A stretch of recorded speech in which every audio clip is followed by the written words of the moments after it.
Hey guys, it's Operator Gecko bringing back a series I never continued. Fish of the Week.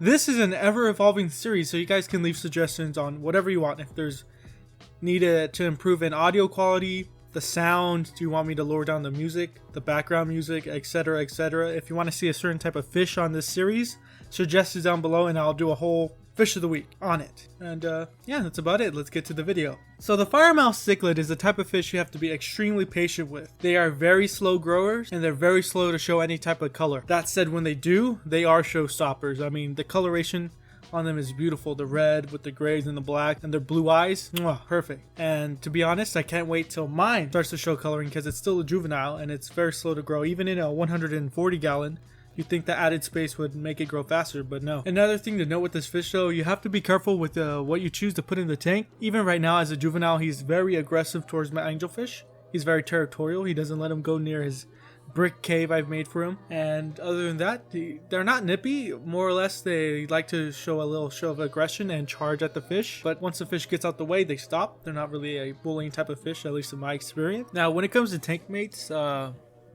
like I said before, they are aggressive, and some people think that they shouldn't be kept with other fish, especially in smaller tanks, and I totally agree with that. When it comes to angelfish, the community is kind of split if you should keep them with them or not. And as long as, at least in my opinion, as long as you have a big enough tank for the both of them, you're good to go, you know, to do that. So honestly, yeah, it would be angelfish, obviously smaller corridors that won't get into the way. They are aggressive though, so they might chase the cory cats around, but if you have a lot of them, then they can disperse the aggression and they won't get as stressed out easily. Another good companion with these Firemouth Cichlids would be a type of tetra. A large group of them would be honestly amazing, and they would school around, and if they got chased, obviously they had that defense mechanism where they'd school and just go back and forth around the tank, and like my previous statement, they would disperse the aggression of the fish, making sure that no fish is singled out so they won't get stressed or killed. So that's a good way to, I guess, strategy to do that. Get schooling fish so that they can disperse the aggression among their members. So now that we're done discussing tank mates, we can also get into the subject of feeding. What to feed these fish. Like most cichlids, they are predatory. They will eat smaller fish. So like if you want to do feeder guppies, that could work once they get larger. They need a lot of protein because they're carnivores. So think about feeding worms, like bloodworms, blackworms, etc. like that. You know, you can do white worms, you can do brine shrimp, mostly a lot of frozen food. Obviously high quality pellets and flakes can go a long way with these fish. They aren't picky eaters. They are very hardy fish, at least in my experience as of now. They are a little prone to getting killed by other more aggressive fish. So I know I should have added that as tank mates, but just a side note, do not put these fish with bigger, more aggressive cichlids because these fish will get their ass kicked and killed.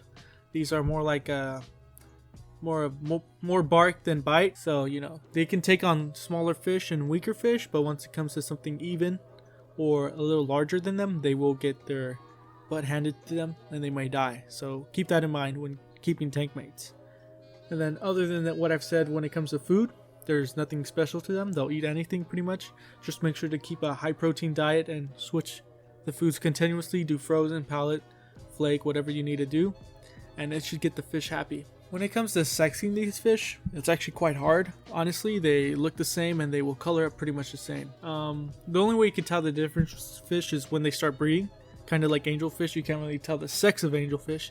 A lot of people like to say, oh yeah, I can tell which one's a male or female, but that's not true. It's when they mate and whoever lays the eggs and whoever fertilizes the eggs, bam, there you go. That's a very accurate way to tell the difference between the sexes, is when they start breeding. So if you're trying to keep this fish in a tank, I would not suggest going smaller than a 50 gallon. You might do a 40 breeder, but that might be pushing it because these fish are very territorial, especially if you're trying to keep a mated pair. So you'd want as much room as possible so that all the fish can get enough territory and they can get away from an aggressor if possible. So these aren't really picky when it comes to temperature ranges. So like mid 70s all the way up to mid 80s. So you can keep them at a really high range of temperatures. These fish don't get big. They get around 6 inches, so it's not really that crazy of a size, but you know, they have a lot of personality even at such a small size. So, you know, since these fish are from South America, they do require pHs like, you know, neutral to a little below, so like 6.5 pH, which is pretty easy to maintain, especially if you live somewhere where the water pH is low. But if you don't, you're probably gonna have to put some tannins in there like wood, leaves, etc. in there to keep the pH very low. In the wild, these fish like to hide near plants, undercover. They're used to shallow water, so you know, more still. Not really high current water would be compatible with them, so you shouldn't have really such a high flow. You might stress out the males and females, and that might end up killing them because they're so stressed out because of the flow of water. So just keep it still. Planted aquarium would be ideal for these fish, so they can get enough cover. You should also have rock work or, you know, terracotta pots so they can act as caves so these fish can hide in them. When they're juveniles, they're pretty skittish, even when they've been in the tank for a while. I've had mine for a couple, I think around 6 months, and he's still very skittish.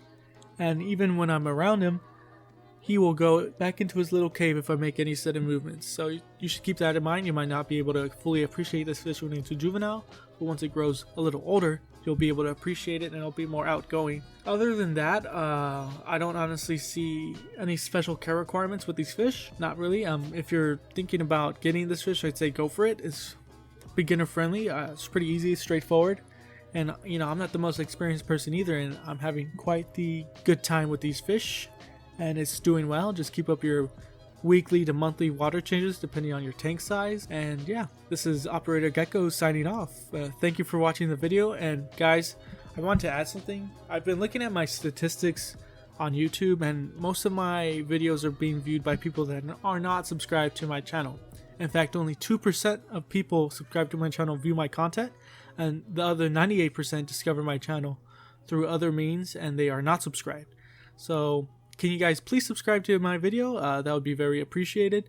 Obviously, you guys are not obliged to, but that would be very nice of you guys to do. Thank you.